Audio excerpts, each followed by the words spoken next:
Drama के अंदर मज़ा ही अब क्रिएट हो गया है। पाकिस्तान के बेहतरीन ड्रामा कैसा मेरा नसीब की बात कर रहा हूँ। यूनिक अदाकारा नम्रा शाहिद अब इतनी ज़्यादा उड़ रही है, अब उसका दिमाग ऐसे काम कर रहा है, वो ऐसा सोच रही है जैसे अदील और बाकी के जितने भी कैरेक्टर्स हैं, जितने भी लोग हैं, वो उसके आगे कुछ भी नहीं है, बिल्कुल एक तिनके के बराबर है।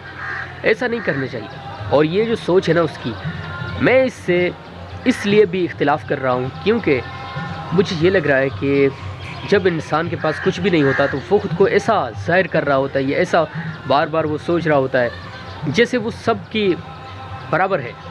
आज अगर मेरे पास कुछ नहीं है तो मैं दूसरों को भी इज़्ज़त दूंगा, हर किसी से इज़्ज़त से बात करूंगा, तमीज़ से बात करूंगा।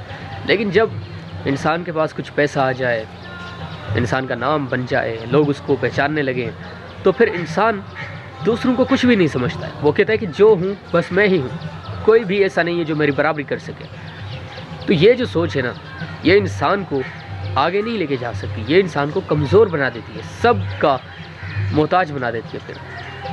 तो मुझे ज़ाती तौर पर ये लग रहा है कि अनीला जो बेचारी पहले तो बड़ी दबी हुई थी, हर कोई उसके ऊपर जुल्म कर रहा था, शुगफ्ता ने उसके साथ क्या किया, ये एक लंबी दास्तान है जो कि अभी रिपीट करने की ज़रूरत ही नहीं है, आप सब जानते हैं। तो अब जब कि वो सब कुछ गुज़र गया, वो जो वक्त था, बुरा वक्त था, वो गुज़र गया, हमारी फेवरेट एक्ट्रेस के लिए अब अच्छे दिन स्टार्ट हो गए हैं, तो इस तरह का बिहेवियर उसको ज़ेब नहीं देता। मैं ये कहता हूँ कि ये उसके लिए सूटेबल नहीं है। जब इंसान इतनी तकालीफ़ बर्दाश्त भी कर रहा होता है, उसके बाद जब उसके लिए तकालीफ़ ख़त्म हो जाती हैं, अच्छे दिन आना शुरू हो जाते हैं, तो फिर वो यकदम बदल जाए, अपने आप को ऐसा ज़ाहिर कर रहा हो जैसे उसके पास बस दुनिया की हर चीज़ मौजूद है और उसके दिल में किसी भी चीज़ का, न किसी इंसान का खौफ है। तो ये गलत बात है। मैं समझता हूँ कि अनीला वो अब मजबूत हो गई है, तो ये तो बहुत